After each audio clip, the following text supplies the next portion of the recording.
denúncias, debates, entrevistas, política.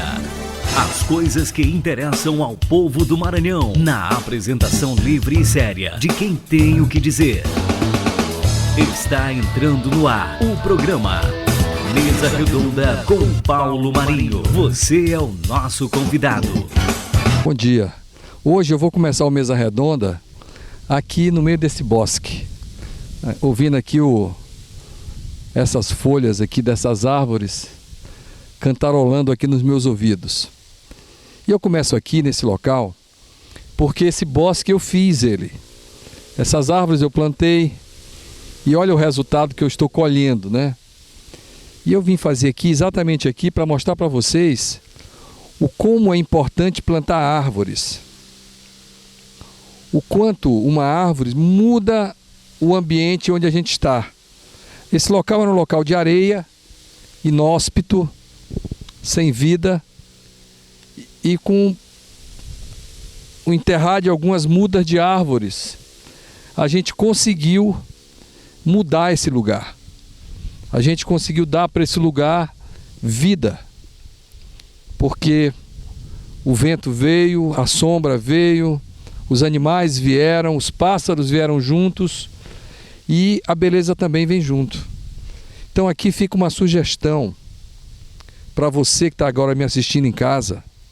Se você tem um pequeno pedaço de chão, se você quer vida, se você quer que os seus filhos, seus netos possam, algum tempo, lá na frente, desfrutar da natureza, plante árvores. Nada como plantar árvores. Quando a gente planta árvores, a gente colhe isso que você está vendo aqui. Essa é a razão de hoje eu vim fazer o Mesa Redonda nesse lugar. Aqui é um bosque plantado por mim aqui em Caxias e eu espero que a cidade tenha muitos outros bosques. Eu espero que você que está agora em casa me assistindo, que você também plante árvores. Se você tem um quintal, planta lá um pé de manga, um pé de tamarindo, um pé de caju. Se você tem um terreninho, um sítio, planta um pé de goiaba, planta um pé de alguma fruta. Plante árvores. Quando você planta árvores, você colhe muitas coisas boas. Você colhe até paz, porque a natureza ela te traz também tranquilidade e muita paz. Olá, eu sou o Marcos, engenheiro agrônomo da Forte Jardim, e hoje vamos falar sobre plantio de árvores frutíferas.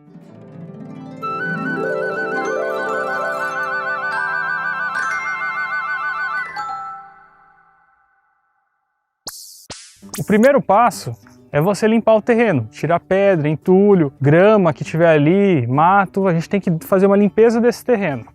Depois do terreno limpo, aí você já pode fazer a cova de plantio. A cova de plantio, em geral, você faz sempre o dobro do tamanho do torrão da planta. No caso, aqui a gente vai fazer um plantio de uma jabuticabeira que tem esse diâmetro. Então a gente vai abrir uma cova, o dobro dela. Então, vai ter que ser mais ou menos desse tamanho aqui.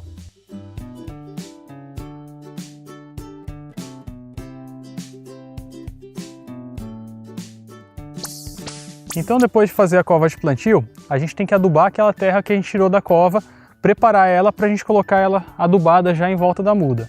Aqui a gente vai utilizar o forte condicionador de solos, que é matéria orgânica, que vai ajudar a deixar essa terra mais solta e segurar a umidade.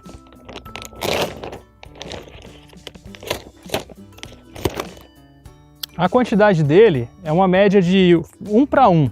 Então você tem aqui uma quantidade de terra, praticamente a mesma quantidade de condicionador. Então a gente vai igualar.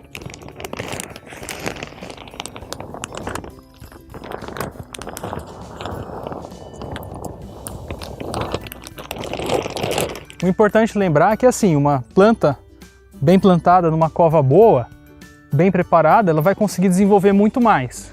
Um outro produto que a gente vai utilizar é o Forte Plantio. Ele ajuda a corrigir a acidez do solo e já ajuda a adubar também. É um adubo para o plantio. Então ele vai preparar essa terra para ajudar no enraizamento e desenvolvimento dessa muda que a gente vai plantar.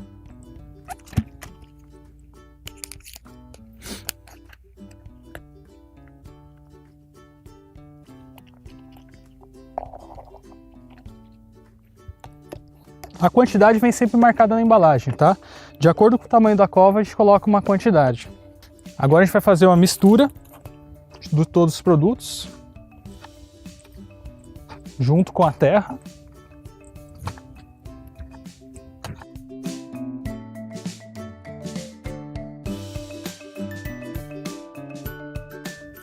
E pronto.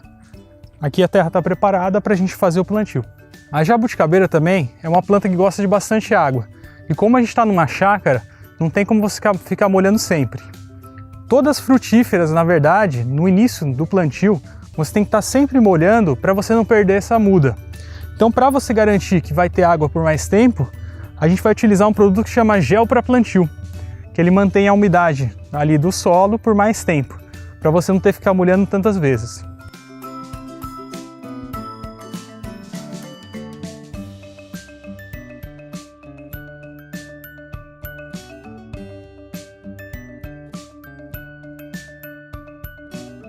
Então, depois de preparado o gel, a terra adubada, a gente vai colocar a terra adubada já preparada na altura da muda. A terra já misturada aqui e pronta.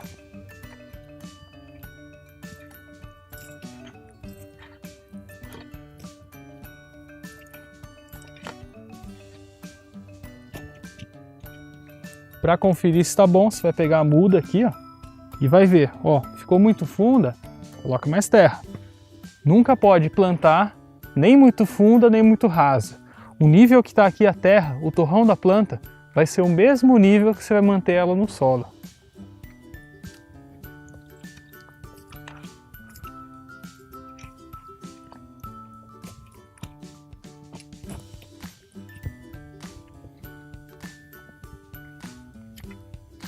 E vamos tirar ela do plástico.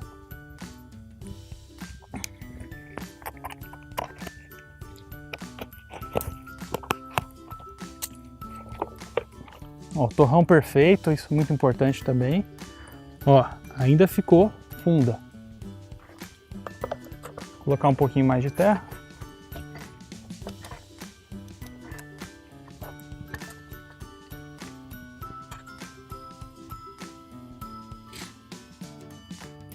Ó, mesmo nível.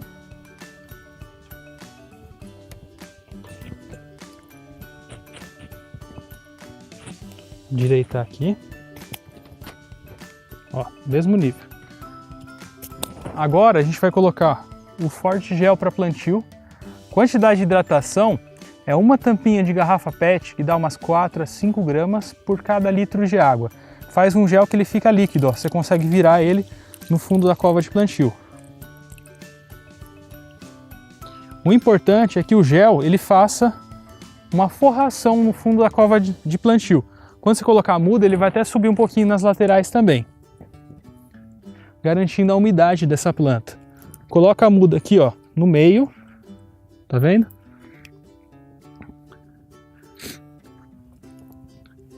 E agora a gente vai terminar de plantar com a terra aqui que a gente preparou.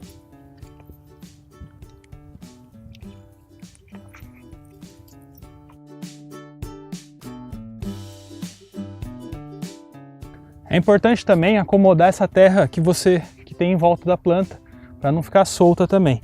Então você pode dar uma acomodada.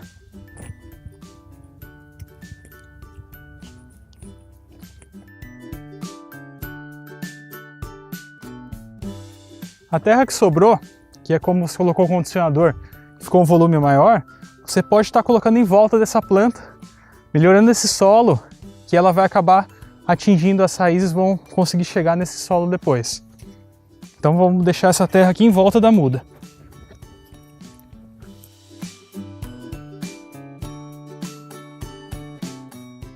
E para finalizar, depois do plantio você faz uma boa rega para garantir que aquele torrão da planta vai estar úmido, aquela terra ao redor também, e isso ajuda também ao adubo começar a ativar e ajudar no enraizamento dela.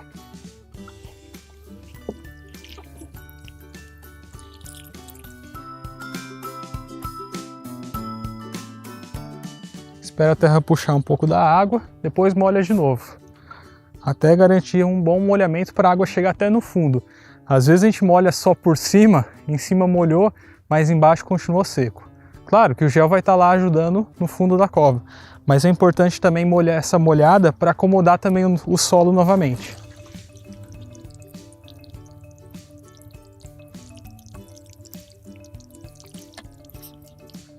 Para não ficar esse solo exposto também, você pode estar cobrindo com palha seca, grama que você corta, ou até folhas secas mesmo. Aqui a gente tem fácil folhas, a gente vai cobrir um pouquinho esse solo para não ficar tão exposto, para não ficar tão seco.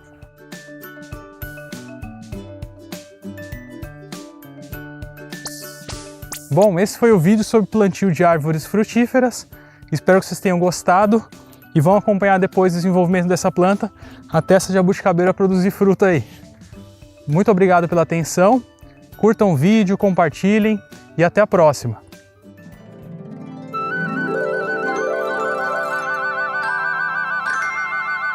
Eu quero conversar um pouco com vocês sobre desenvolvimento sustentável. Porque hoje a gente precisa se preocupar com isso. Eu me lembro, quando eu era criança, que eu ia tomar banho dia de sábado, um dia como hoje, essa hora, em pleno mês de junho, quente, eu estava tomando banho no Rio Itapecuru. Lá, me lembro bem, no Porto das Lajes. Por que Porto das Lajes? Porque esse período agora, depois do inverno, a gente pisava nas lajes, ficava banhando ali, era um pouco mais raso, a água era limpa, cristalina. A água do Rio Itapecuru era uma água sem poluição, sem sujeira, sem esgoto, sem fungo, sem bactéria, sem nada. E agora o nosso rio está poluído, infelizmente. Agora a gente já não pode mais tomar banho no rio. É uma pena, né? Porque as gerações de hoje, elas não podem desfrutar dos prazeres que a minha geração teve. Do prazer de pegar uma manga no pé de manga, do prazer de comer uma manga rosa debaixo do pé de manga rosa, do prazer de chupar uma lima. Hoje, se você perguntar para uma criança em sua casa o que é lima, não sabe. Talvez saiba o que é uma laranja, mas perguntar o que é uma lima, não sabe não. E se perguntar como é que descasca a laranja, também não sabe não. Eu acho que muitas das nossas crianças hoje nunca descascaram uma laranja. Quer ver? Reflita sobre isso. Nunca chuparam uma lima. Não é verdade? Tem criança que quando olha uma fruta, não conhece. Se você pegar um bacupari e dá para uma criança, ela não sabe o que é um bacupari. Ela não sabe o que é uma guabiraba. Ela nunca tomou suco de buriti. Ela nunca tomou suco de mangaba. Ela nunca mordeu uma carnaúba. Ou ela nunca mordeu uma, sei lá, um juá. As crianças de hoje não sabem o que é isso. Parece que eu estou aqui falando grego. Uma criança de hoje nunca quebrou uma macaúba para comer e ficar com o dente melento. Nunca. Os meninos aqui no estúdio estão morrendo de rir. Mas é verdade. Pura verdade. A criança de hoje sabe o quê? Comer danoninho, né, Fernandinha? Uhum. Só sabe comer danoninho. Nunca viu na vida o que é um juá. Nunca. Nunca tomou um suco de buriti, de murici, de mangaba. Por que isso? Porque a natureza está desaparecendo. Ainda restam alguns piquis na Chapada, porque o piqui, na época dele, da safra, ainda é meio de vida para muita gente, que vai para o mato, cata o piqui e vende na BR. E essas pessoas que tiram o sustento do piqui acabam zelando de alguma forma para que os piquizeiros não acabem. Mas aqui, numa região de Caxias, o desmatamento já está acabando também com os piquis. Isso para não falar dos bacuris, dos bacurizeiros, que também estão desaparecendo. E a natureza, ela sim, vai se esvaindo. Por isso que a gente precisa muito cuidar do desenvolvimento sustentável, que é isso que você vai agora ver, esse vídeo que eu escolhi para hoje, para o Mesa Redonda, para a gente aprender um pouquinho sobre o que é o desenvolvimento sustentável.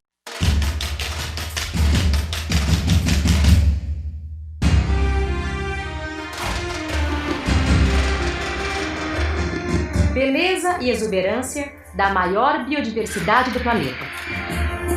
Inovação e modernidade de um dos parques industriais mais diversificados do mundo. Eficiência e produtividade de um dos líderes mundiais na produção de alimentos.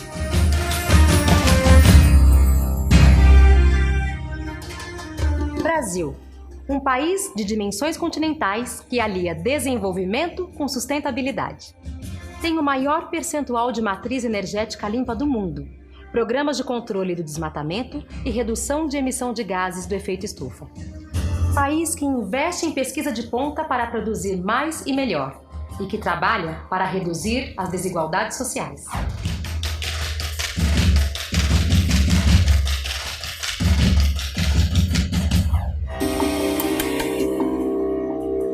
A humanidade vive hoje seu maior desafio. Somos quase 7 bilhões de pessoas. Gente que precisa cada vez mais de saúde, alimentação, moradia, educação de qualidade e emprego. Mas que também está esgotando os recursos naturais, poluindo o ar, a água e afetando a produção de alimentos. Uma disputa desigual em um planeta que chegou ao seu limite. Tempestades, degelo, inundações.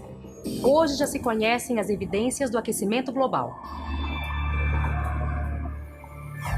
O mundo está diante da urgência, mas também da oportunidade de buscar um novo modelo de desenvolvimento, para crescer respeitando os limites do planeta e encontrar respostas rápidas para uma das maiores ameaças à sobrevivência da humanidade, a mudança do clima.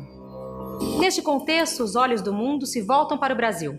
Afinal, aqui estão 12% de toda a água doce acessível ao homem, a maior floresta tropical e a maior biodiversidade do planeta. Mas o país assume com responsabilidade seu papel e mostra que está fazendo a sua parte.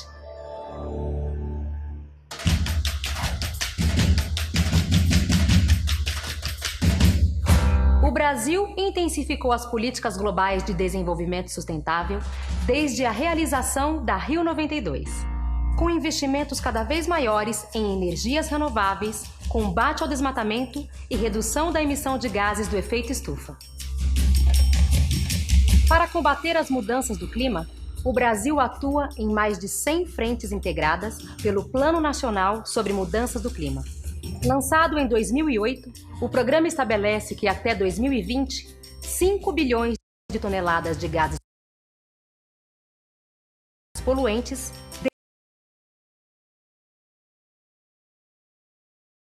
deixem de ser lançadas na atmosfera.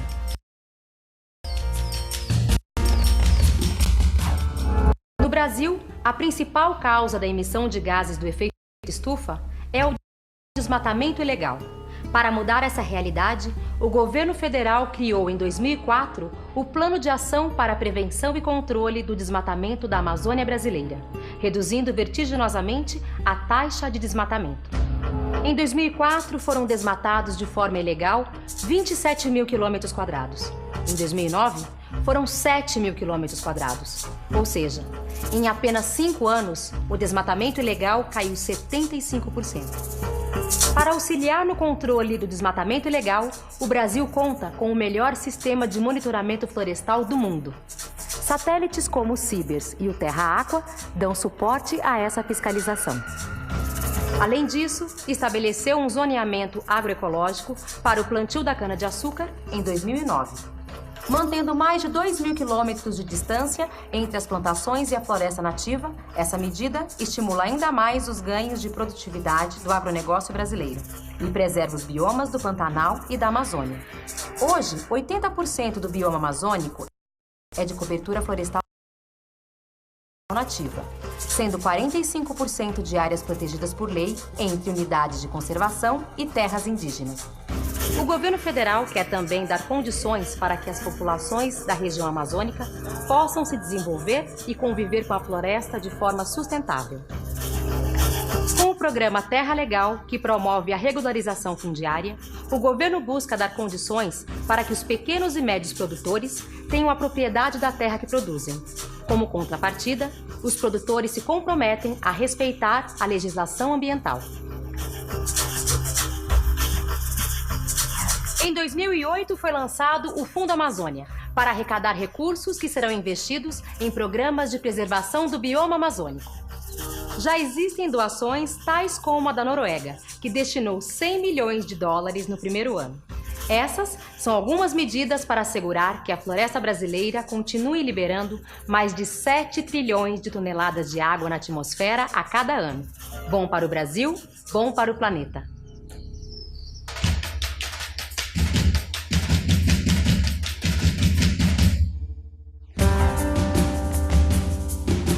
Sustentabilidade, um desafio do tamanho do Brasil. O mundo busca formas de gerar energia renovável. E nesta jornada, o Brasil saiu na frente. A matriz energética brasileira é uma das mais limpas do mundo. 46% da energia utilizada no país já vem de fontes renováveis, como a energia eólica, solar e biomassa. As usinas hidrelétricas são responsáveis pela geração de mais de 73% da eletricidade do país. O etanol representa mais de 52% do combustível consumido por veículos leves. O Brasil é o segundo maior produtor de biocombustíveis do mundo. Domina o ciclo completo do etanol, desde o plantio até a tecnologia dos motores flex fuel. Nos últimos 30 anos, o país evitou a emissão de cerca de 800 milhões de toneladas de CO2 por meio do uso do etanol. Também somos o terceiro produtor mundial de biodiesel. O governo antecipou em 3 anos, a partir de janeiro de 2010, a obrigatoriedade da mistura de 5% de biocombustível ao diesel comum, o B5. Além dos benefícios ambientais, a medida também vai aumentar a geração de emprego e renda para os agricultores familiares. Dos 2,4 bilhões de litros que serão demandados com o B5, 80% serão fornecidos por unidades produtoras detentoras do selo Combustível Social. O Brasil é um dos líderes mundiais em financiamento de energias renováveis, segundo a ONU. Em 2008, o Banco Nacional de Desenvolvimento Econômico e Social, BNDES, financiou mais projetos nessa área que qualquer outra instituição financeira do mundo. O resultado desses esforços já pode ser sentido no ar que respiramos e na melhoria das condições de vida de milhões de brasileiros. São grandes os desafios em todas as áreas, mas um país que se compromete com o bem-estar social e ambiental não pode deixar de enfrentá-los. O Brasil assumiu o compromisso do desenvolvimento sustentável com inclusão social. Crescer de forma responsável é preservar o futuro do país e do planeta. Muito ainda precisa ser feito, mas o caminho se mostra promissor para aqueles que já assumiram e implantaram ações e medidas efetivas no combate ao aquecimento global.